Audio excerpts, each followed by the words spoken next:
Olá, muito boa tarde para você que nos assiste. O Consulta ao Doutor já está no ar. Que alegria ter você aí do outro lado, que escolhe nos assistir nessa faixa de horário e que confia na nossa escolha de profissionais de excelência para esclarecer as nossas dúvidas todos os dias acerca dos temas que a gente propõe.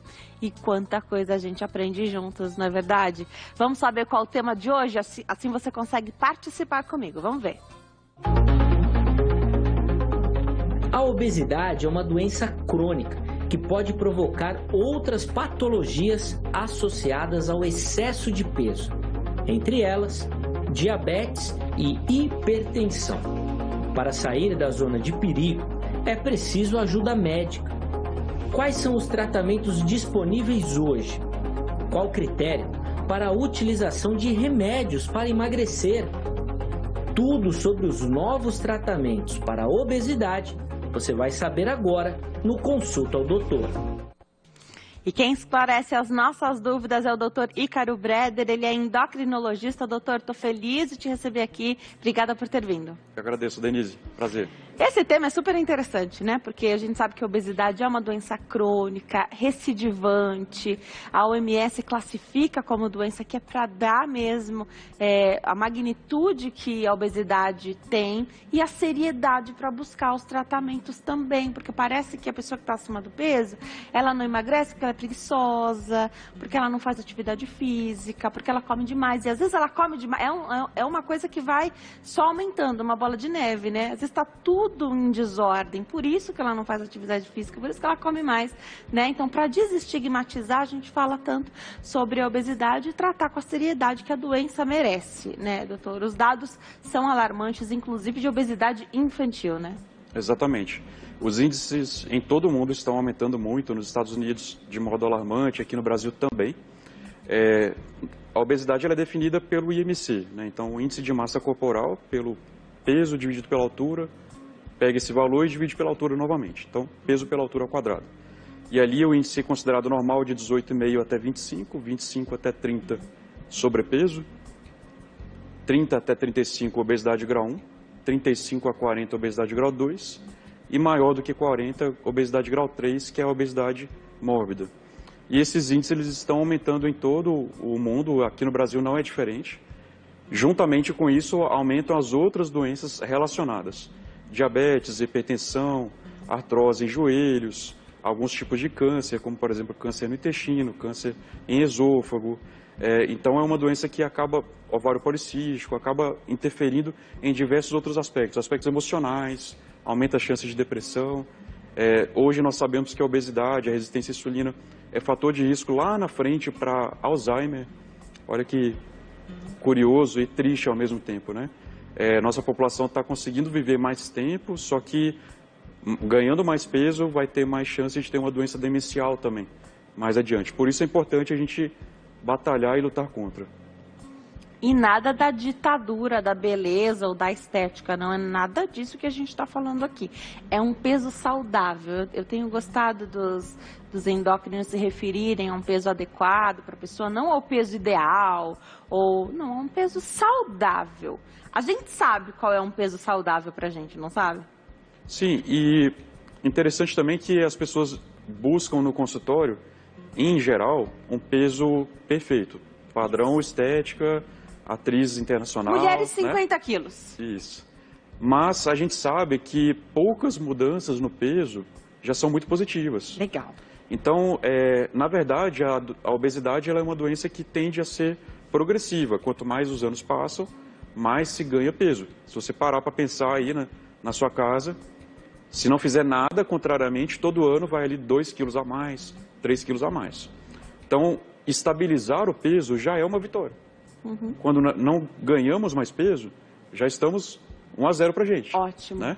Agora, a perda de peso de 3% de peso, que é muito pouco. 3%? 3%, por exemplo, alguém de 100 quilos reduzir para 97%, os estudos com Covid mostraram que quem reduzia 3% já tinha menor índice de internação de mortalidade.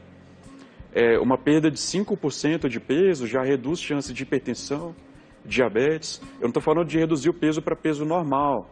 Uma perda pequena de peso já faz muita diferença.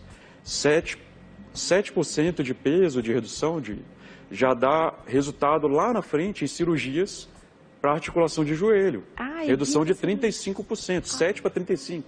Olha que resultado fantástico. Legal. E a 10% de peso, 100 quilos foi para 90, já reduz até a mortalidade. Então, embora a expectativa das pessoas no geral seja de voltar para aquele peso que elas tinham bem antigamente, quando eu tinha 20 anos, as mulheres às vezes falam, antes de eu engravidar, eu tinha um outro peso. A gente sabe que a expectativa é essa, mas que pequenos resultados já trazem muito benefício para os pacientes. A questão é simples, grandes expectativas, grandes frustrações muitas vezes, né? Então, a gente vai falar sobre essa questão da composição corporal, porque você deu o exemplo aí das mulheres falando, antes da gestação, ou muito tempo atrás, meus 20 anos... A nossa composição corporal também não muda, isso também não vai afetar o peso na balança? Já já o doutor vai explicar, você que está em casa sabe que está mais do que convidado a participar desse bate-papo. No WhatsApp, 1133375886, então já adiciona o número nos seus contatos e aí você faz a sua pergunta através de texto, áudio ou vídeo, tá bom? Lembrando que áudio e vídeo você consegue fazer isso em 30, 40 segundos, nos ajuda aqui também. E as mensagens de texto a gente pede para que você mande toda a sua pergunta numa única mensagem. Se você quiser ser identificado, escreva para nós seu nome, a cidade, o estado de onde você fala, que é uma alegria poder mandar um abraço aí para o lugar de onde você escreve para nós e assiste ao programa. Doutor, composição corporal. Você falou do IMC, claro que quem está em casa, será que eu estou acima do peso? Será que eu estou em obesidade? Você vai lá, faz uma continha, aparece um número, olha que maravilha. Mas para afinar isso, então para refinar, né, esse cuidado aí com a saúde, o IMC vai continuar sendo mandatório a partir do momento que a pessoa tem a possibilidade de estar com o médico, sendo acompanhado? Tem outras avaliações e até exames que ela pode fazer para saber da composição corporal? Tem sim, Denise.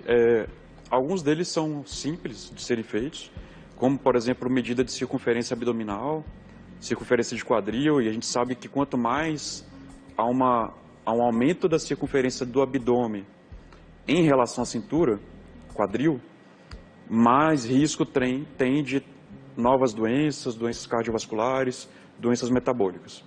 Então essa é uma relação que o médico pode fazer, ou que a própria pessoa pode fazer em casa também, medir a cintura e acompanhar se está reduzindo ao longo dos dias, né? O IMC é uma pegadinha, o clássico, mas ele funciona bem para a população, né? Mas há algumas pegadinhas. O clássico é, por exemplo, pegar um ator de Hollywood que fazer filmes de luta, o peso dele vai ser muito alto. Então, o IMC também vai ser alto, que é peso pela altura, dividido pela altura. Perfeito. Mas a composição dele basicamente é músculo. Então, para uma pessoa que faz muita hipertrofia, muita atividade física, o IMC pode fugir. Também tem o outro lado, que é a pessoa que tem o IMC normal, mas é o falso magro. Por quê? Ele cai dentro da faixa do 18,5 a 25, mas o índice de gordura é muito alto e é uma gordura do organismo que às vezes ela não processa direito alguns hormônios, porque hoje nós sabemos que o tecido gorduroso, ele produz hormônios também. Alguns desses são bons, alguns desses não. E vai muito da genética da pessoa. Ela pode ter um IMC normal e ter um tecido gorduroso mais maléfico.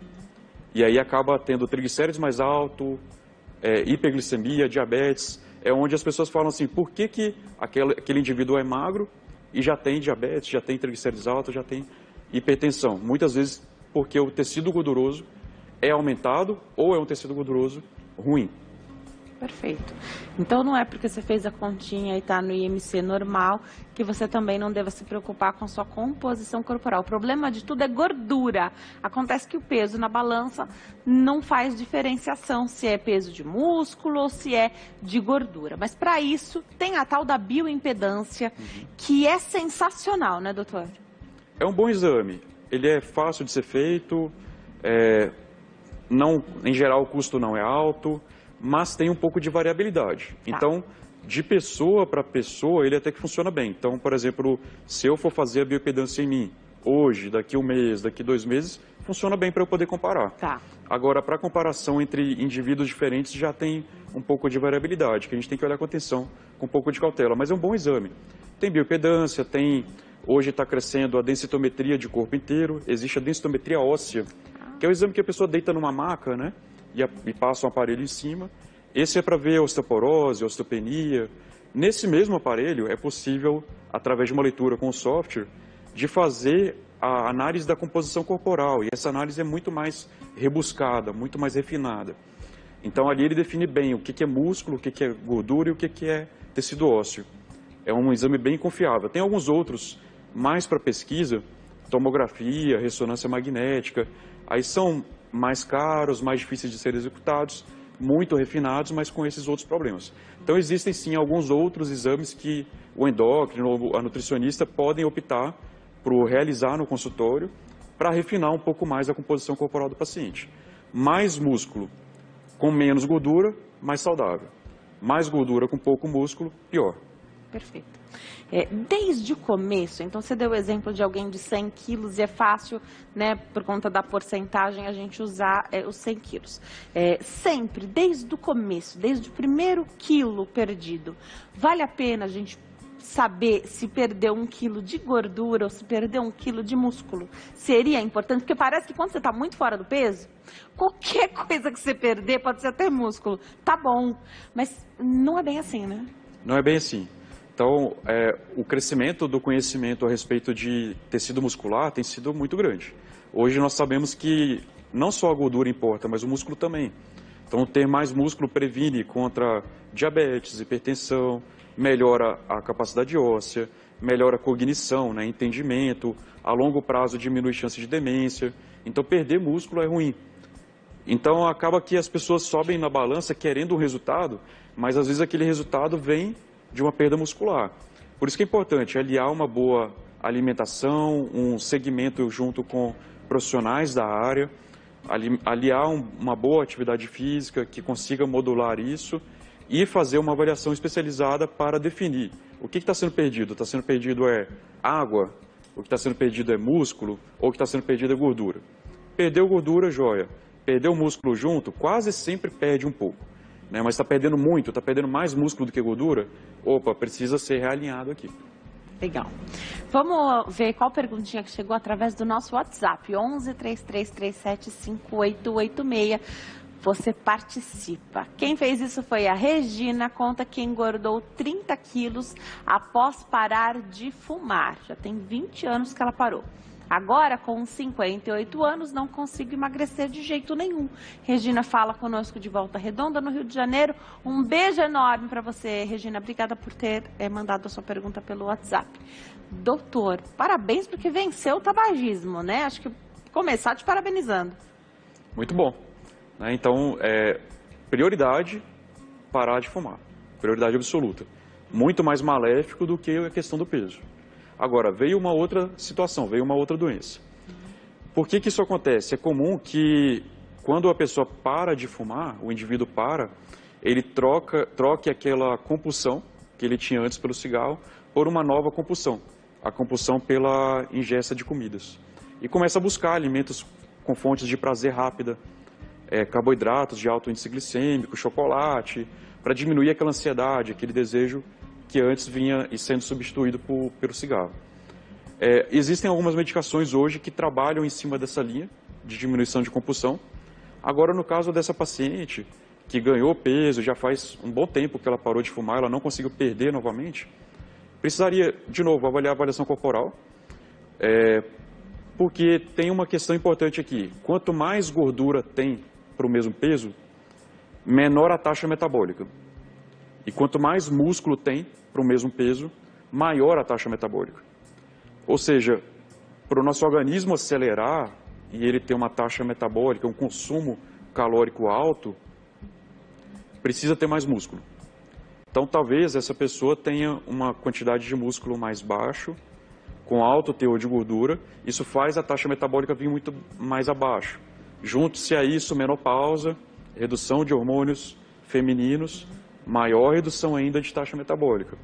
E aí acaba que as dietas ficam um pouco mais difíceis. Então precisa ter um pouco de alinhamento de dieta mas também de acelerar um pouco o metabolismo, e aí ganho de massa muscular é essencial. Excelente. Então não é que parar de fumar engorda, é que se você não trata a questão da compulsão, você faz a compulsão com outra coisa e geralmente é com comida. É o mais fácil, né? É o mais rápido. Tá ali, tá fácil, né? Você falou de atividade física, a gente sabe, doutor, que tem que fazer atividade física, mas às vezes, estando fora do peso, às vezes você não tem nem roupa para usar para ir para academia, né? Então já eu volto para a gente saber dessa questão, como é que respeita, claro que o paciente sabe que tem que fazer atividade física, mas como você, como médico, também respeita essa questão dele não estar confortável de naquele momento já começar, não se sente disposto, tem medo até de alguma lesão por conta do excesso de peso. Já o doutor explica, tem mais participação através do WhatsApp, vamos ver. Paulo Batista, boa tarde, Denise e doutor. Tenho 56 anos. Meu peso antes de parar de fumar era 68 quilos. Agora saltou para 84. Tenho 1,70 de altura. Obrigada, Paulo. Parabéns por ter parado de fumar, né? Perguntas bem parecidas agora. A pergunta de um homem que teve essa oscilação de peso depois que parou, abandonou o tabagismo. Quadro clínico bem semelhante, né? Então, até durante o tratamento para interromper o tabagismo, é comum o pneumologista utilizar uma substância que é exatamente essa substância que também nós utilizamos para bloquear a compulsão. Então, ele usa para bloquear o cigarro, nós utilizamos para bloquear a compulsão por comida. Então, seria uma boa opção antes de ter o ganho de peso de forma importante. Agora, já que ganhou, não é mais hora de entrar com essa medicação para bloquear a compulsão. Ícaro, minha compulsão já parou, já reduziu, porque já faz anos que eu parei de fumar, então não é hora mais dessa substância. Agora é hora de fazer modulação da dieta, talvez usar alguma medicação, se não houver contraindicações, e aí precisa de uma atenção especializada, né? Precisa de uma consulta formal, para saber, caso a caso. Tem medicação que pode ser usada quando tem hipertensão, tem medicação que não pode ser usada. Tem medicação que pode ser usada quando tem algum transtorno emocional, psiquiátrica, outras não podem. Então, precisa de uma individualização no tratamento. Eu acredito que, às vezes, a pessoa chega até você buscando ali ajuda e ela nem sabe se tem algum transtorno no que tange aí a questão da saúde mental, né? Ela não sabe. Então, por isso que é importante ser avaliado por um médico, né? Ter esse respaldo aí. Hoje a gente tem a possibilidade de fazer as consultas à distância, que pode ser uma boa alternativa para quem está com medo ainda de retornar às consultas médicas, né? Perfeito. Para quem ainda está com medo, é uma boa alternativa. Como você disse, às vezes o diagnóstico passa por descobrir que há uma alteração emocional junto. Pode ser que a pessoa precise não da medicação, e sim de uma psicoterapia. Perfeito. E aí é onde o profissional precisa fazer essa diferenciação, de acordo com a conversa que ele vai ter ali com o paciente, com a anamnese. Legal. Mais participação através do WhatsApp chegando aqui. Vamos ver o que você que está em casa escreveu para nós. Lani Souza, boa tarde. Boa tarde, Lani. Quem tem obesidade grau 2 e não tem diabetes, pode tomar medicamento para emagrecer? Ela é de Montes Claros, Minas Gerais. Obrigada, Lani. Lani, pode sim. Tratamento para perda de peso pode ser implementado quase sempre quando tem obesidade grau 1. Em alguns casos, a gente pode colocar já quando há sobrepeso e comorbidade. No seu caso, obesidade grau 2, mesmo na falta de uma comorbidade, que é o diabetes, que você citou, já é uma indicação de tratamento medicamentoso. Já a gente vai conseguir mergulhar nesse universo dos medicamentos, porque tem muito medo, tem muito preconceito. Há quem diga que se você toma remédio para emagrecer, depois quando você para, você tem um efeito rebote, engorda tudo e mais ainda. Já o doutor vai explicar tudo isso para nós, vamos desmistificar aqui bastante coisa, mas enquanto eu me preparo, doutor, para dar um recado, queria que você fosse já explicando daqui a questão da atividade física. Claro que a gente sabe que para ter uma vida mais saudável tem que fazer atividade física, gostando ou não, tem que fazer, tem que ser como remédio, né? Há quem propõe, até os médicos que eu acompanho, um descanso ativo. Ah, não, mas é que hoje eu vou descansar. Aí você não vai fazer atividade física. Não, tem como fazer um descanso aí ativo também, uma proposta bem legal que eu tenho lido bastante a respeito. Queria que você comentasse um pouquinho, respeita esse primeiro tempo do paciente, dele estar super desanimado, dele não querer fazer atividade física, às vezes ele não quer, não estou nem falando da pandemia, mas às vezes ele não quer se expor na academia, porque tem vergonha, não é para ter vergonha, não precisa, mas às vezes tem. Queria que você comentasse um pouquinho enquanto eu chego até lá, por favor, doutor. Muito bom a sua sugestão do descanso, né, alternando com a atividade física. Então, por exemplo, nós sabemos que hoje em dia já há alguns estudos mostrando que na própria atividade do trabalho, a cada hora sentada, um tempo levantando, fazendo um alongamento, já traz benefícios na saúde. Então esse é um ponto que é interessante e que é fácil de ser colocado na nossa rotina. Deu ali hora em hora, levanta um pouquinho, alonga um pouco, estica o braço, estica a perna, vai ali na frente, volta, sobe uma escada e desce, isso já ativa um pouquinho o organismo. Do ponto de vista da recomendação da Organização Mundial da Saúde, a atividade física de 150 minutos por semana é recomendável, ou seja, 50 minutos por dia, de segunda a sexta. 30 minutos por dia de segunda a sexta, já é suficiente para uma atividade metabólica e uma melhora de quadros de hipertensão, de diabetes e de algumas alterações de hipertrigliceridemia, enfim, de redução de inflamação no organismo. Claro que a gente sabe que há uma individualização. Uma pessoa que tem uma artrose no joelho, que tem uma lesão grave na coluna, pode ser que ela se beneficie, primeiro, de perder mais peso, e depois, no segundo momento, ela implementa atividade física. Tem aqueles casos também da pessoa que tem uma arritmia, tem o coração dilatado. Eu não posso dizer para a pessoa para sair fazendo qualquer atividade física. Precisa ter uma avaliação médica nesse sentido. Também a gente sabe que, idealmente, para a perda de peso, uma atividade física de 1 hora ou mais por dia é o ideal. Isso não necessariamente deve ser contínuo, pode ser alternado, pode ser meia hora de manhã e meia hora no final da tarde. Ícaro, eu não tenho 1 hora por dia. 15 minutos de manhã, 15 minutos no final do dia, 20 minutos de manhã e 10 no final do dia. Qualquer atividade física é melhor do que o sedentarismo, sem dúvida. Agora, qual que é o melhor tipo de atividade física que eu devo executar? É uma atividade física mais aeróbica, com mais caminhada, com mais corrida? Ou é uma atividade física com mais bicicleta? Ou mais na academia? Via de regra, a atividade física precisa ser conciliando as duas coisas, porque a aeróbica queima bastante gordura, enquanto a de ganho de massa muscular é importante para aquilo que nós falamos anteriormente, o aumento de massa muscular ou não perder massa muscular enquanto o peso está sendo perdido. E também tem um grande reflexo no controle de diabetes, no controle de pressão. Então, isso pode ser bem conciliado, não necessariamente numa academia. A pessoa pode fazer uma atividade física ao ar livre em praças. Já é o suficiente. Vamos para o intervalo? No próximo bloco tem mais bate-papo e eu tô te esperando. Até já.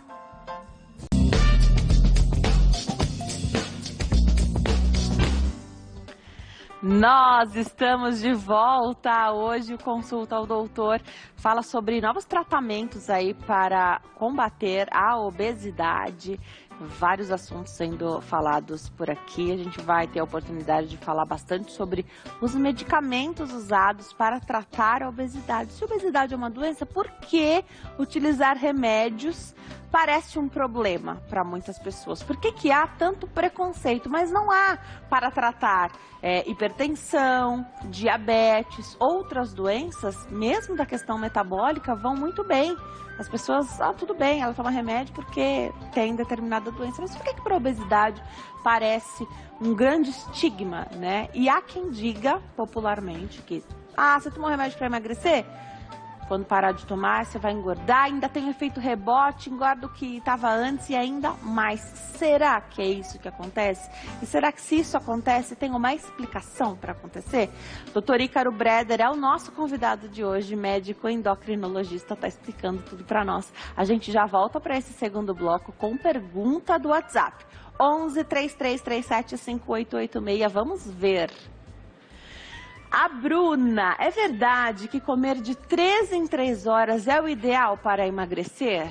Será que é polêmico isso? Minha irmã engordou 30 quilos em 2 anos e agora está numa dieta doida. Como exemplo, ela só faz uma refeição por dia, às 16 horas. Depois, só água, um jejum de 24 horas. Isso é errado, né? Não sei, Bruna, a gente vai saber agora. Obrigada por ter participado através do nosso WhatsApp. É polêmico hoje a questão de 3 em 3 horas, o jejum, doutor? Muito bom. A pergunta da Bruna, pergunta recorrente no consultório. A respeito da alimentação de 3 em 3 horas, foi um assunto que ficou muito na moda, né? Porque alguns anos atrás, algumas décadas atrás, era de fato o implementado. Mas hoje nós sabemos que a dieta de 3 em 3 horas, ela acaba que, para uma pessoa que tem tendência já a comer mais, ela come a cada 3 horas, mais do que deveria. Então, não necessariamente tem que ser alimentação de 3 em 3 horas. Pode ser 4 em 4, pode ser 6, pode ser uma de manhã e uma no almoço, não necessariamente com lanche. Então, na verdade, é individualizado. Porque o que a pessoa quer ali na dieta? Ela quer... É alguém que o peso já está mais próximo do ideal e é perder pouca gordura e ganhar mais massa muscular? Ou é uma pessoa que está precisando perder muita gordura? Então, para quem precisa perder um pouco mais de gordura, ficar um pouco mais de tempo sem se alimentar ajuda. Para quem precisa não perder massa muscular, precisa ganhar massa muscular, essa pessoa precisa se alimentar com um pouco mais de frequência, para não quebrar músculo nos períodos de jejum. Basicamente, hoje, a diretriz internacional diz que a recomendação é, entre as dietas vegana, low carb, cetogênica, dieta padrão de 3 em 3 horas, reeducação alimentar tradicional, o que vale é o perfil do paciente. Qual que o paciente se adapta? Se ele se adapta naquela, ok, pode continuar naquela porque o resultado é muito próximo. Legal, porque tem várias estratégias, né? A gente sabe que o que é mais tradicional no meio médico, inclusive ali acho que da maioria dos endócrinos ainda hoje, é o que se chama de dieta hipocalórica, que daria aquela dieta que a gente basicamente já sabe, né, que você controla as calorias durante o dia. Depois o doutor vai aprofundar mais nisso, porque a gente tem muita dúvida sobre essa questão, e que daria para você se organizar. Então, por exemplo, você sabe que naquele dia você vai pedir uma pizza, ou você combinou com o seu marido, com a sua esposa, que aquele dia você vai consumir uma pizza. Pizza, claro, não compõe a dieta de ninguém, não deve estar no dia a dia a rotina alimentar de ninguém, mas aí você se organiza e dá para você comer essa pizza. Já você me fala se é possível dar essa extrapolada, então consumir mais carboidrato, alimentos com gordura e ainda assim fazer um jejum tão longo, porque a ideia do jejum, que ele funciona muito bem, pelo que eu tenho lido, quando você consome menos carboidrato, mais proteína, porque naturalmente você entra num jejum aí um pouquinho mais prolongado. Já queria que você esclarecesse aqui pra gente se é isso mesmo, né, se dá para seguir a orientação, aí fazer fazer as rotinas alimentares de modo a que você possa se organizar e ao mesmo tempo entrar naquele jejum para quem está acima do peso e quer emagrecer, fazer as estratégias aí todas. Vamos ver. Tem mais pergunta através do WhatsApp, a gente adora esclarecer a sua dúvida. Vamos ver. Monique, estou obesa, precisando muito de ajuda, tenho 144 quilos distribuídos em 1,69. 35 anos, estou hipertensa. O que o doutor me indica? Fala de Recife, Pernambuco. Monique, tá no lugar certo para receber orientação. Obrigada por ter ligado, por ter mandado a sua pergunta através do WhatsApp. Monique, pelo que você está abrindo aqui a respeito do seu quadro, seria importante pensar em cirurgia bariátrica. Né? Cirurgia para redução de peso de modo mais intenso. Nós sabemos que é a forma mais... a ideal para alcançar um resultado maior, mais intenso. Olhando aqui, parece que você tem obesidade de grau 3 e já tem comorbidades e é muito jovem. Então, no longo prazo, você se beneficiaria muito. Agora, para fazer a cirurgia bariátrica também não é de um dia para o outro. Precisa ter avaliação, o endócrino precisa liberar, precisa ter nutricionista avaliando, precisa ter psicólogo avaliando, pneumologista, cardiologista. Não é só ir no cirurgião e operar, porque também tem os efeitos adversos da cirurgia.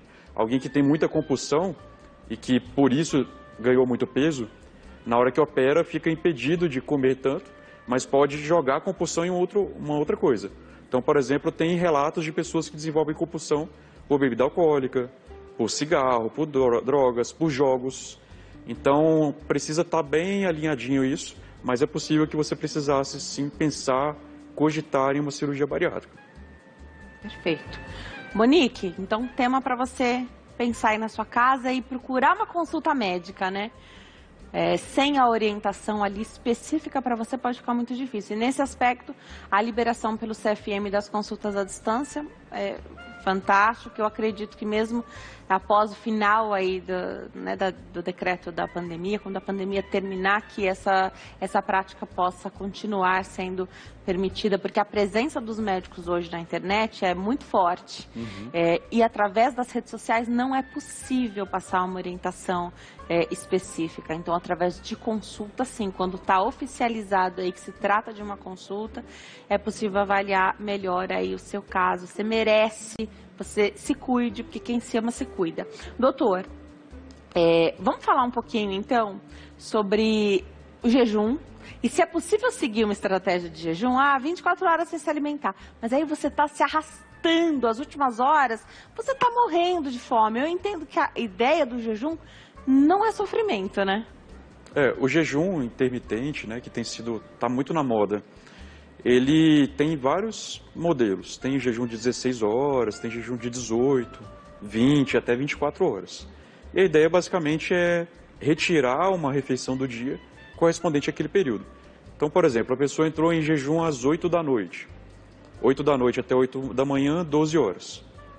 Mais 4 horas vai dar 16, meio-dia. Então ela entra 8 da noite e vai até meio-dia sem se alimentar. Então esse é um jejum que dá para começar, tirar uma refeição do dia. Não é para todo mundo. Então quem tem diabetes e usa insulina tem um risco. Dependendo do tipo de medicação oral para diabetes que a pessoa toma, pode trazer algum risco por conta de hipoglicemia.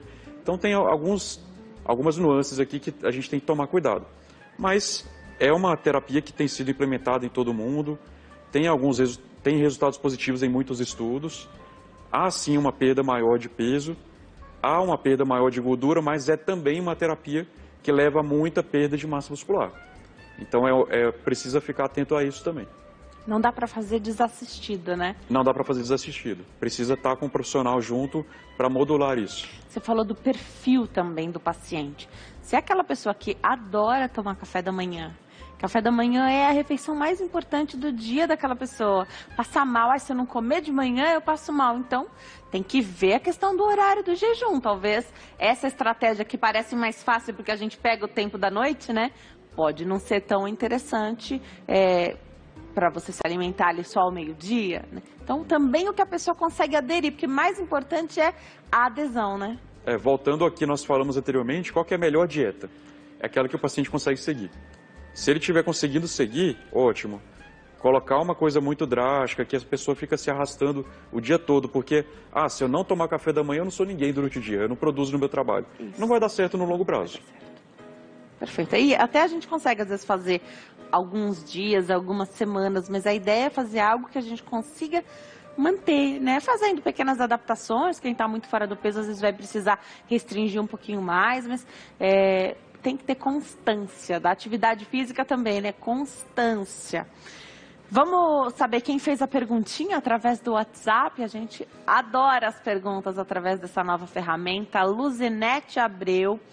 Sempre pratiquei esportes, até que fiquei com uma úlcera venosa no tornozelo, que me impossibilitou de praticar esportes. Com isso, fiquei sedentária e adquiri obesidade grau 2. Fiquei com hipertensão, mas não sou diabética.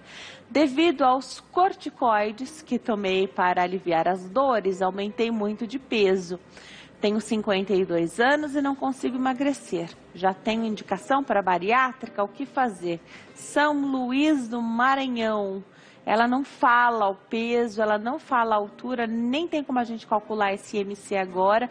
E acredito que mesmo tendo uma meta ali do IMC, da liberação da cirurgia bariátrica, tem alguns critérios que é preciso ter sido feito antes, né? Eu não posso indicar, né, a bariátrica aqui no programa, precisa ser em consulta, precisa ser conversando com o paciente, mas, né, voltando aqui a um ponto que nós colocamos anteriormente, o IMC, a obesidade grau 2, junto com uma comorbidade e uma tentativa não bem sucedida, mal sucedida de perda de peso, de pelo menos 2 anos, são critérios de indicação de cirurgia bariátrica. Então, se ela se encaixar nesses critérios, poderia ser aventada, assim, a possibilidade. Perfeito. Hoje, bom, tem preconceito com tudo, né, da obesidade. Também tem com a cirurgia bariátrica. A gente sabe que a cirurgia bariátrica é uma cirurgia metabólica, né, e às vezes tem gente que se sente até mais confortável de dizer que fez uma cirurgia metabólica e não dizer que fez uma cirurgia bariátrica. O nome que você vai usar não importa, mas de qualquer maneira precisa seguir um pré-operatório rigoroso, com acompanhamento multidisciplinar, que eu queria que você falasse um pouquinho aqui também, e se é o tratamento definitivo da obesidade. Então a pessoa fala, bom, se eu não conseguir emagrecer, tudo bem, porque eu tenho aquele último recurso, então parece que é o último recurso a questão da cirurgia bariátrica. Eu queria que você explicasse um pouquinho pra gente. Pela questão de acessibilidade, acaba que muitas vezes ele fica como último recurso, tá? Mas a cirurgia bariátrica, ela é o tratamento hoje, em 2021, mais efetivo. Há alguns pesquisadores que dizem que daqui a 10 anos, a obesidade o tratamento de cirurgia bariátrica vai ficar basicamente para a obesidade grau 3, mórbida. Obesidade grau 2 já vai deixar de ser uma indicação, porque tem tanto remédio para sair, tem tanta coisa que os estudos mostraram nos últimos anos e que está sendo convertida em medicação, que acaba que vai facilitar a perda de peso e vai ficar mais acessível do ponto de vista financeiro também, na medida que as patentes vão caindo, né? Então isso vai acabar facilitando bastante. Do ponto de vista então de indicação da cirurgia, tem várias modalidades, né, de cirurgia. O cirurgião é quem define qual que ele vai fazer com o paciente. Não é o endócrino que indica o tipo de cirurgia, sim o cirurgião, né? O endócrino indica a cirurgia. O endócrino fala, olha, esse paciente aqui tem indicação de cirurgia. Vai no cirurgião e ali o cirurgião define qual que é o tipo. Se vai usar sleeve, se vai fazer bypass, o que ele vai definir é o cirurgião que vai tomar essa decisão. Então é uma equipe multidisciplinar. E aí, juntamente com isso, precisa ter também uma avaliação de psicólogo para ver se a pessoa tem condição do ponto de vista psicológico de suportar a cirurgia, as restrições que a vida dela vai ter após a cirurgia, um acompanhamento nutricional para indicar para o paciente quais alimentos que ele vai poder comer antes, que ele vai poder comer depois. A perda de peso antes da cirurgia é importante, melhora o sucesso na cirurgia, reduz deiscência, né, que é os pontos se abrirem, melhora risco de trombose, de embolia. Então o tratamento já antes da cirurgia ajuda bastante nesse sentido. O que é curioso, porque deve ser um questionamento de quem vai se submeter, né? Ué, mas tem que emagrecer antes de fazer a cirurgia? Sim, né? Super recomendado perder peso. E aí aquela porcentagem pequena que já vai trazer um sucesso enorme, né? Que quem vai se submeter sabe que tem a dificuldade dessa perda de peso, mas essa pequeno, esse é um detalhe que faz toda a diferença no sucesso. 5% de perda já dá resultado diferenciado no pós-operatório. E também, falando aí na abordagem multidisciplinar, o cardiologista precisa ver, tem condição de operar? Pneumologista precisa avaliar, tem algum problema pulmonar? Aquela pessoa tem a apneia do sono, que é uma das doenças que vem por conta da obesidade. A apneia do sono tratada antes, o que é a apneia do sono? É parar de respirar à noite, enquanto dorme. Então, está ali dormindo, o corpo está relaxando, a musculatura está ficando mais flácida, e aí a pessoa começa, a gordura do tronco, do abdômen e do pescoço começa a comprimir um pouco a respiração. Isso faz com que reduza a oxigenação do organismo. A gente sabe que isso se chama apneia do sono. Tratar a apneia do sono antes da cirurgia também traz benefícios. Então, fazer uma boa avaliação prévia para que o resultado seja o melhor possível lá mais adiante. Perfeito. Tem mais participação do público através do WhatsApp. Você participa também enviando sua pergunta através de texto, pode ser áudio ou vídeo também. 11 3337 5886. Vamos ver. A Roseli diz boa tarde, ela é a Roseli de Joinville, Santa Catarina. Um abraço a você e a todos de Joinville. Peso 100 quilos e minha altura é 1,60. E sem nenhuma doença, mas com muita ansiedade por comer. Me sinto uma viciada em comida. Já fiz várias tentativas de dietas e reeducação alimentar. Que tipo de remédio eu poderia tomar para ajudar no emagrecimento? Legal para a gente dar o start aqui, então, na questão dos medicamentos, né? Ela ter se mostrado também, né? Estar a fim de ser medicada, também pode ser o primeiro passo, porque deve ter resistência até do paciente que precisa, né? Com certeza. Primeiro passo é querer. Se a pessoa quer emagrecer, isso já é um ponto de partida. Segundo, você já citou aqui, resiliência. A perda de peso não é uma coisa de um dia para o outro. O paciente chega no consultório e ele quer perder ali todo o peso em excesso em um mês para o outro. E a gente sabe que precisa ser uma perda lenta e progressiva. Na medida que perde peso, há sim uma dificuldade em continuar perdendo? E aí precisa ser modificada. Estratégia de medicação oral, de medicação injetável, estratégia de abordagem nutricional, junto com o profissional especializado. Que tipo de medicação que poderia ser usada aqui no caso dela? Não posso, não estou prescrevendo aqui. Perfeito. Mas a sibutramina é uma medicação que tem uma certa contraindicação em pacientes hipertensos por conta do risco de aumento de risco cardiovascular. E agora está muito em voga, está crescendo muito os agonistas, análogos de GLP-1. O que é o GLP-1?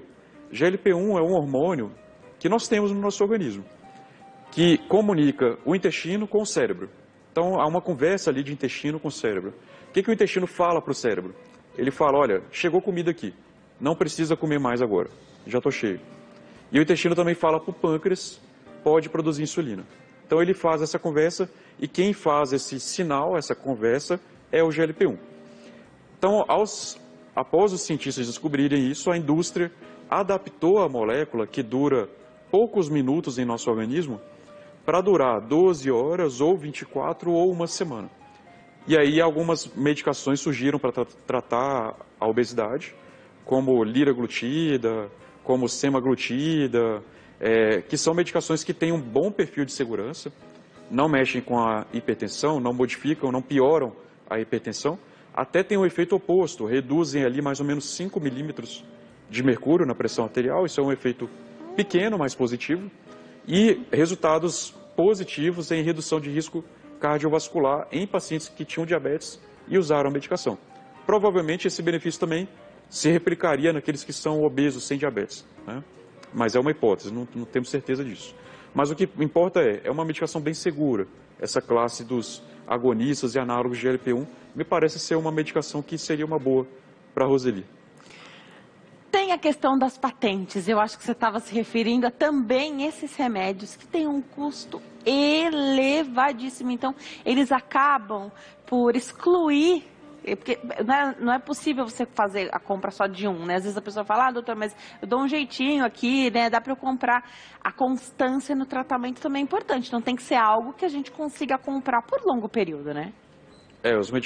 As medicações mais ideais hoje para tratamento de perda de peso, em termos de segurança, como eu falei, cardiovascular, segurança do ponto de vista emocional, não trazerem tanto risco de descompensar uma depressão, um transtorno de ansiedade. Essas medicações hoje elas são bem caras, infelizmente. São pouco acessíveis e não são custeadas pelo SUS.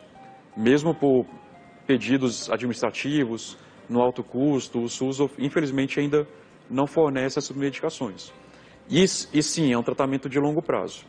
Menos do que 6 meses vai trazer um resultado muito pequeno. A maior parte dos estudos científicos feitos em humanos mostram ali perda de 10%, 15%, agora com o Ozempic, com a semaglutida, já tendo sido estudada também, mas para tratamento aqui de quase 2 anos, 1 ano e meio, quase 2 anos. Então, usar por 1 mês não vai resolver. Tem que pensar no longo prazo, sim. Como é que faz com a ansiedade do paciente? Então, você está falando de um resultado aí a longo prazo, né? De uma perda que vai vir, mas ela é a longo prazo. A pessoa fala, mas não, eu queria intensificar isso. É possível? Então, você vai tomar o remédio ou você vai injetar o remédio. Depois a gente fala dos injetáveis que tem sempre bastante dúvida, né? Mas eu que aplico em casa, como é que faz? Tenho medo de agulha, o doutor vai explicar.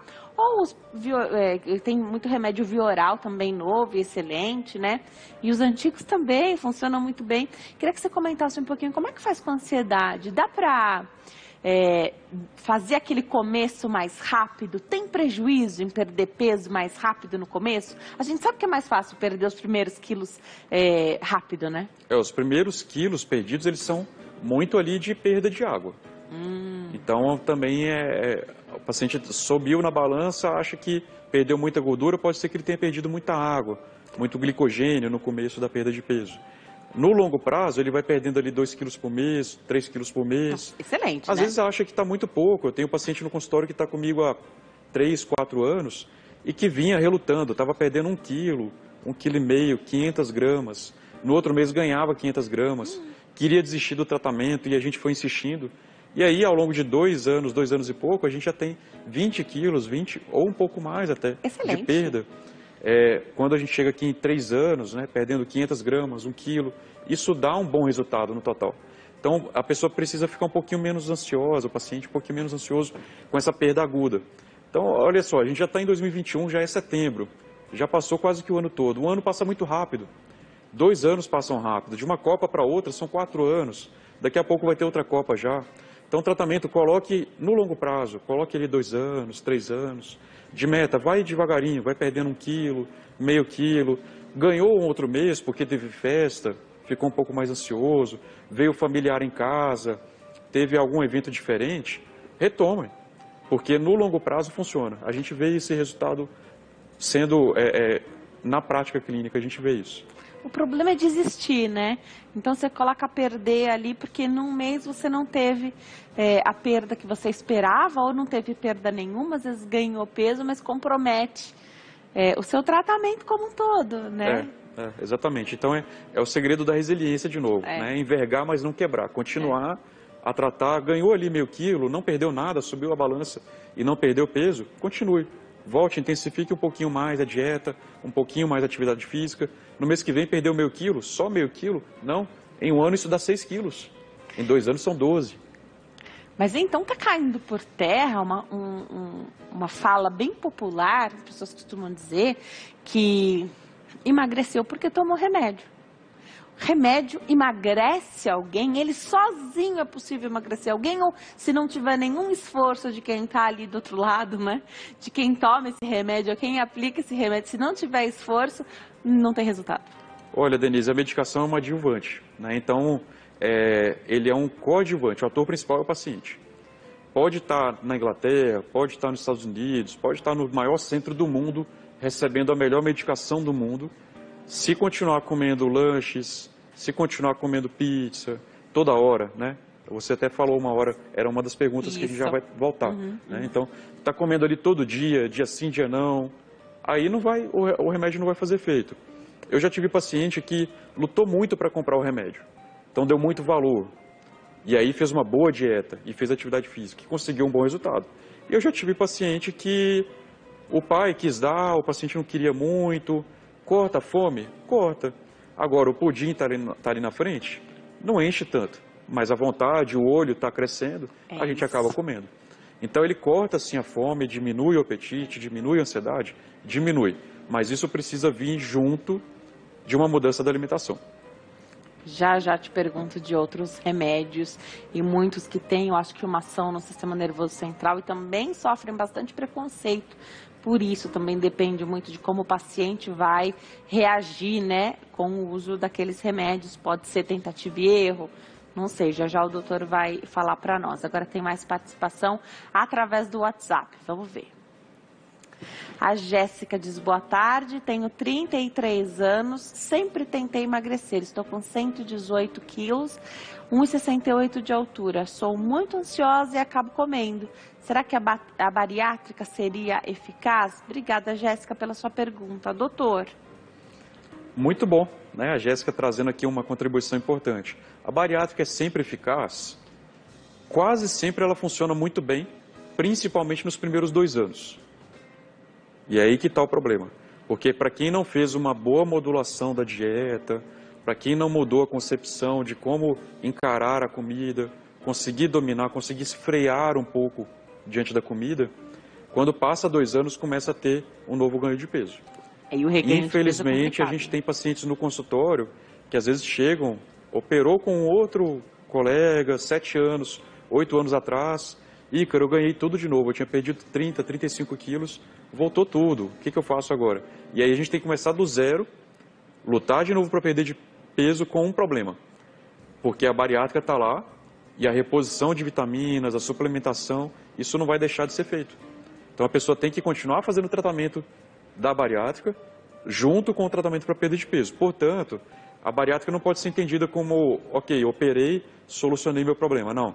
A vida inteira tem que sim fazer uma reeducação, atividade física. Se a gente fosse usar uma ilustração, é como se fosse uma escada rolante te jogando para baixo e você tentando subir o degrau. Não tem jeito, não tem fórmula mágica.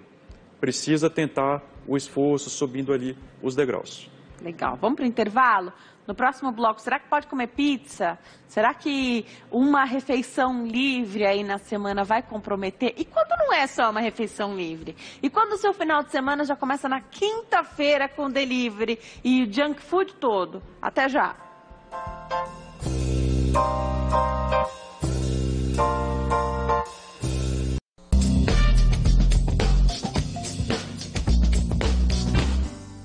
Nós estamos de volta hoje falando sobre novos tratamentos para a obesidade. Aproveite a oportunidade, mande sua pergunta através do WhatsApp 11 3337 5886.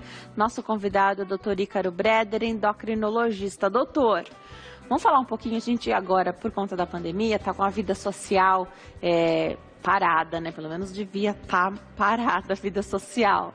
E a gente espera que as coisas, né, vão retomando e a gente se sinta confortável, né? Algumas atividades até já estão 100% ativas, mas muitas famílias, como a minha, a gente não está muito confortável de fazer essa retomada. Eu acredito que isso seja tranquilo e aos poucos a gente vai readaptar aí ao novo normal, aos protocolos e a tudo que tem que fazer quando estiver fora de casa.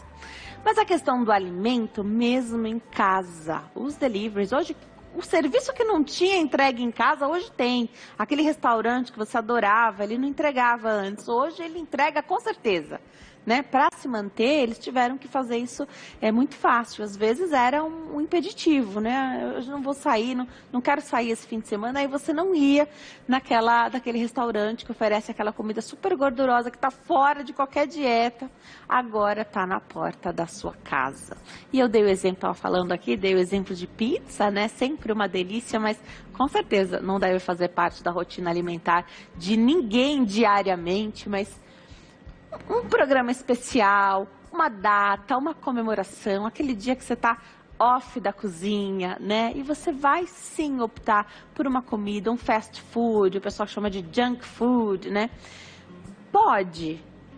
Como pontuar isso para que a pessoa não sinta depois muito culpada? Tem vários perfis, né, das pessoas. Se sinta tão culpada a ponto de colocar tudo que fez até aquele momento a perder. Às vezes a família é quem fala, tá vendo? Não adianta nada você fazer a semana inteira e aí você coloca tudo a perder agora. Queria que você explicasse um pouquinho, porque a vida social e a vontade, às vezes não é fome, é a vontade de comer aquela comidinha, aquele doce, a sobremesa, estão sempre presentes, né? Aí tem 2 perfis de situações básicas que a gente pode colocar. Uma é aquele paciente que quando sobe na balança, vê que está perdendo peso e isso estimula e ele continua aderindo à dieta, mesmo que sacrificando um pouco mais. Este é um perfil. O outro perfil é aquele que, olha, se eu tirar o meu docinho uma vez por semana, pelo menos, eu não consigo tocar a dieta. Se eu tirar a pizza de sexta-feira à noite, eu não consigo seguir com a dieta. Então são 2 perfis, né, distintos aqui, um pouco mais rigoroso, inclusive se ele sair um pouquinho, ele sai muito, né? Aquele que comeu um pouquinho, ele come demais e coloca tudo a perder. E aquele outro que fala, não, eu consigo controlar um pouco mais, eu consigo comer um pedaço de pizza, eu consigo comer só um pedaço de doce. Mas vou fazer isso sempre. E vou manter uma vez na semana só. Tá. É possível conciliar sim. Tem que identificar qual que é o perfil, qual que é o seu perfil em casa. E também é importante que, no caso das pessoas que permitem ter ali o junk food, né, a refeição lixo, às vezes isso já começa na quinta-feira, às vezes começa no sextou, sabadou, né, e o domingo. Aí pensa só comigo, 7 dias na semana. Sexta-feira, sábado e domingo foram dias de lixo. Segunda, terça, quarta e quinta fazendo dieta. 4 dias de dieta e 3 dias de lixo. Não tem dieta que vai para frente desse jeito. Então precisa ter uma organização, sim, uma programação junto com o médico, com o nutricionista, para que a quantidade de calorias ingerida durante a semana, no final da semana continue em déficit. Porque no final das contas o que importa é déficit calórico. O quanto de calorias que a pessoa ingeriu ao longo do dia ou ao longo da semana. Se ela, ao longo da semana, estava vindo bem, estava perdendo peso, chegou na quinta-feira, já começou a comer um pouco mais. Na sexta, 3.000 calorias, no sábado e domingo mais 3.000, acabou, perdeu a semana inteira. Então ela precisa ter uma programação, Ícaro, eu não consigo, eu preciso ter aquele meu momento para comer, fazer minha confraternização. Então tá bom, vamos organizar a semana inteira, naquele momento, se livre de culpa, pode comer. Né? A gente programou para isso. E tem aquele outro perfil de paciente que, Ícaro, se eu comer aqui, é igual, né, aquela pessoa que tem problema com bebida. Se beber um pouquinho, já cai e já começa a beber muito. Perfis diferentes. E aí a própria pessoa é que vai ser responsável por identificar de si mesma como que ela se comporta. Para não fazer a autossabotagem e não deixar que os outros te sabotem também, né? Porque é incrível. É só falar que você está empenhado em perder peso, é só falar que você está seguindo uma reeducação alimentar, uma dieta, um estilo de vida, uma proposta, utilizando as ferramentas aí que a medicina e a saúde nos oferece, que aparece um bolo, uma comida deliciosa, sua preferida, na porta da sua casa, ou alguém te convida ali, e é muito cultural isso nosso, né? Não dá para recusar, não, mas você não vai fazer essa desfeita, é desfeita. Sim. Para uma pessoa que ela não vai tolerar, ela vai acabar provocando se sabotar, né, como você mesmo utilizou, é muito melhor a gente programar. Então vamos programar sexta-feira à noite, vamos programar o domingo à tarde, está programado. Coma, sem culpa, porque está na programação da dieta da semana. Perfeito. Programação é tudo, né? A questão da alimentação também, se você vai fazer suas marmitinhas em casa, né? Se você vai comprar as marmitinhas congeladas, também precisa se organizar para não sair, enfim, no improviso e aí perdendo a questão da alimentação, né, da rotina. Tem participação do WhatsApp e eu volto com o doutor já para saber dos outros medicamentos que a gente tem disponíveis para tratar a obesidade. Vamos ver a pergunta. Adriana, tem 1,65 de altura, está com 90 quilos, faço academia com auxílio de personal, mas não consigo emagrecer. Gostaria de saber se o jejum intermitente emagrece. Obrigada, Adriana. Aqui um ponto bem importante, que ela faz atividade física. Mas como é que está a alimentação? Ela não fala pra gente. Isso, Adriana. A atividade física, ela é considerada responsável por 20% do que vai ser a perda de peso no final. Então, a dieta, 70%, 80% do resultado final. Então, a atividade física é um acelerador, algo a mais. Vai te ajudar na hora que você tiver um escorregão, na hora que você comer um pouquinho a mais, porque promover um déficit calórico. Vai te ajudar a não perder massa muscular, até ganhar massa muscular. Mas a dieta sendo o grande responsável. E aí, junto, pode ser, sim, auxiliado com medicação, para que você consiga um alcance de uma dieta de menor índice calórico. Sim, a medicação pode ser auxiliada, pode te auxiliar nesse sentido. Então, são algumas composições que deveriam ser feitas aqui. Tanto da alimentação, qual que é o manejo que você tem feito, quanto a dieta. E outra coisa, voltando lá no começo, qual que é a composição corporal? Legal. Porque você está fazendo treino com o personal trainer. Será que subiu na balança, o peso está igual, mas aumentou massa muscular e diminuiu gordura? Está ficando mais saudável. né? Então, o que pesa mais, 1 quilo de carne ou 1 quilo de gordura? O peso é igual. Subiu na balança 90 quilos, continuou 90 quilos, mas está enchendo de músculo e está diminuindo gordura, está diminuindo cintura, o cinto está ficando mais largo. Ótimo, toca para frente. E ainda que não tenha, é claro que sempre tem essa diminuição, principalmente da questão da cintura, né, dessa circunferência que é tão importante, até para a questão da proteção cardiovascular, né, que tem que estar menorzinha, tem que ter um limite ali para homens e mulheres, mas tem gente que pesa mais, e tudo bem, está saudável e tem mais músculo do que gordura. Pode ser uma grande pegadinha essa coisa do peso, isso importa muito mais para a mulher do que para o homem, né? Aí você poderia, por exemplo, conversar com o seu personal, de repente ele consiga fazer a sua medida de cintura. Via de regra aqui na nossa população, 88 para mulheres, 102 para homem, como sendo os valores máximos, né? Mede ali, vê como que está, o quão distante está, reduziu a cintura no longo do tempo, a relação da circunferência abdominal e o quadril diminuiu, porque essa relação mais alta, o número mais alto, é fator de risco cardiovascular. Está diminuindo? Está melhorando. Então, pode ser que você esteja ganhando musculatura e acaba que não está vendo o reflexo no peso. Porque o peso é uma composição de músculo, gordura e tecido ósseo. Excelente. Tem mais participação pelo WhatsApp, 11 3337 5886. Participe você também, como fez o Alexandre. Conta que está pesando 109 quilos. Não consigo fazer dieta porque tenho ansiedade e me alimento sem parar. Me ajuda, doutor. Obrigada, Alexandre. Como é que a gente pode ajudar o nosso telespectador, doutor? A composição da ansiedade precisa ser identificada, né? Por que está ansioso? Eu estou ansioso porque eu trabalho uma quantidade de horas enorme e aí eu não consigo me alimentar ao longo do dia. Na hora que eu chego em casa, eu como tudo que eu vejo pela frente. Então precisa corrigir.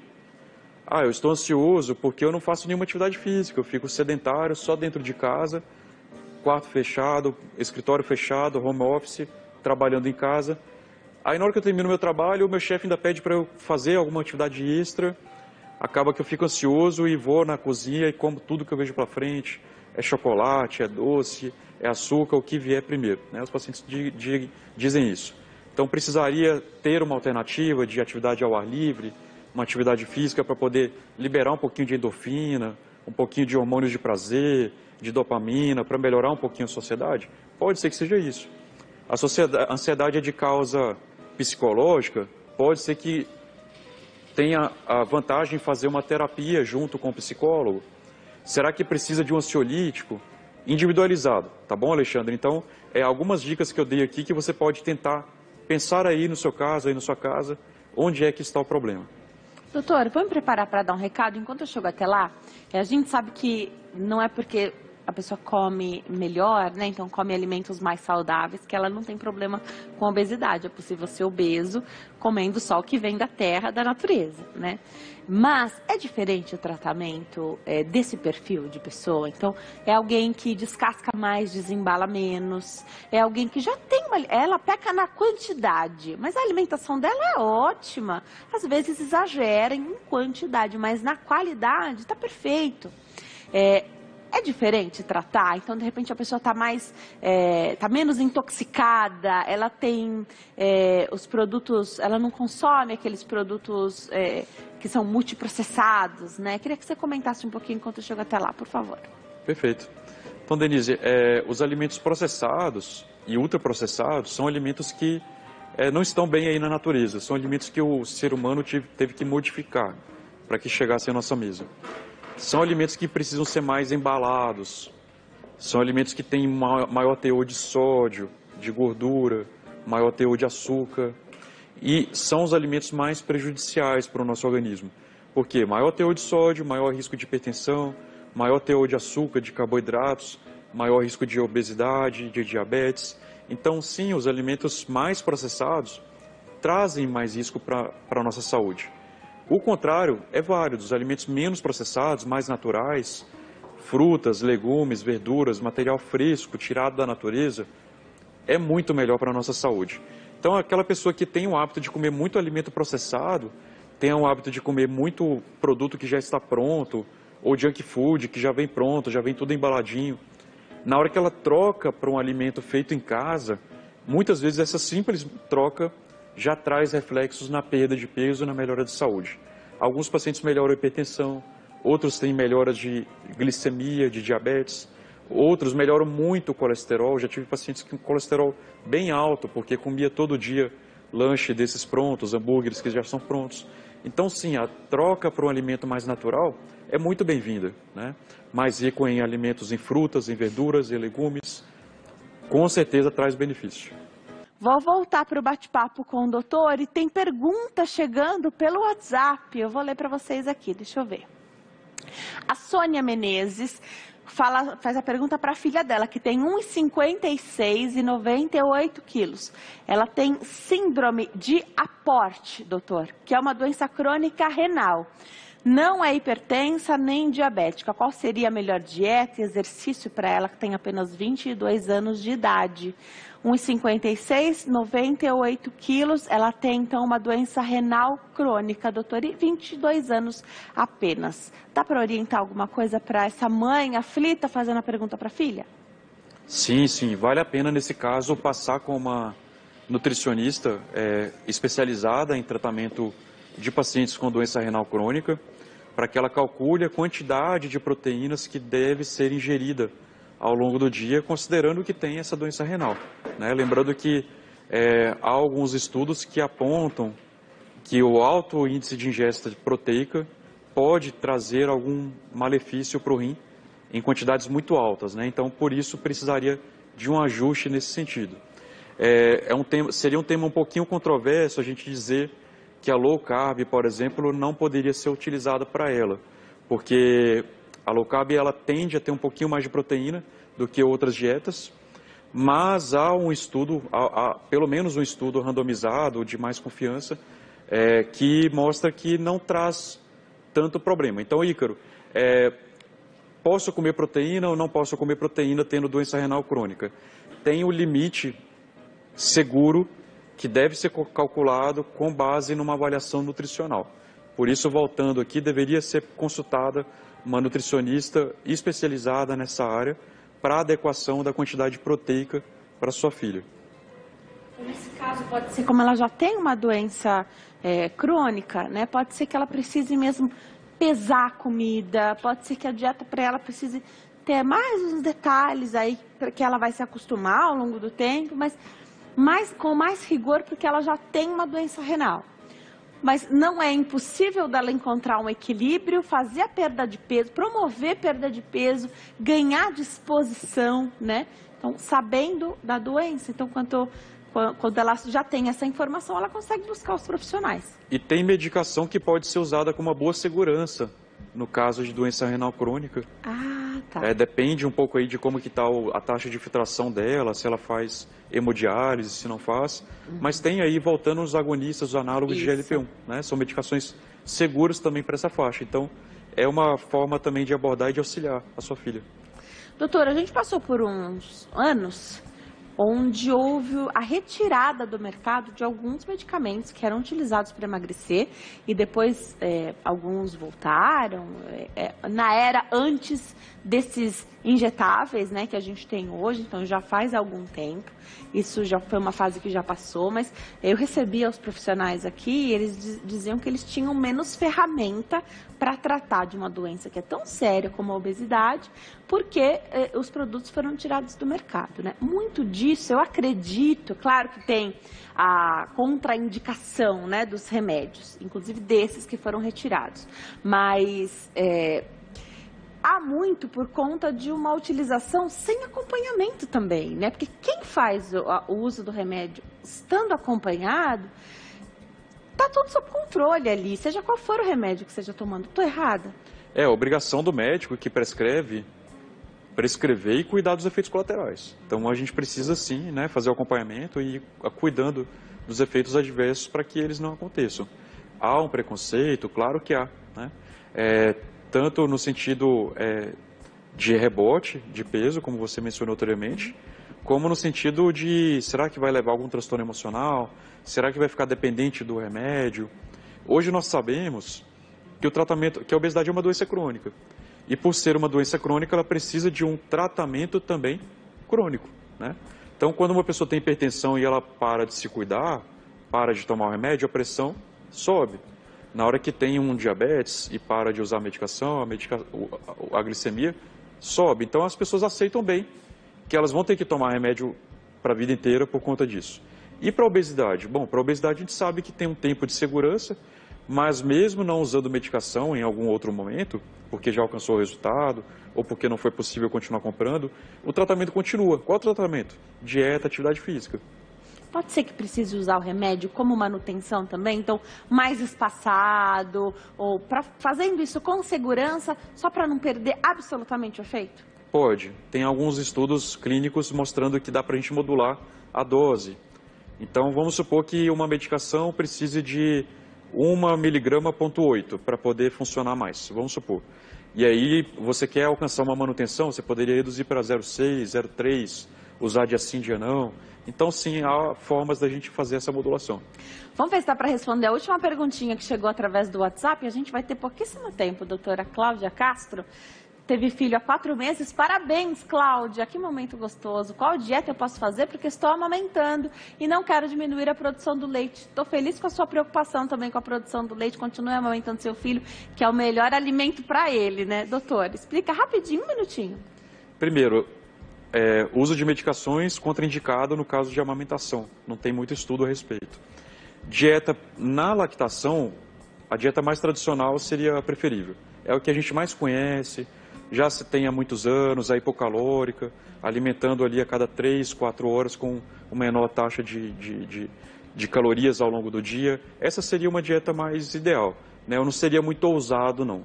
Eu não colocaria coisa muito moderna, muito nova, porque os estudos não são, para ele chegar na lactação, precisa ter alguns anos que já estão implementados.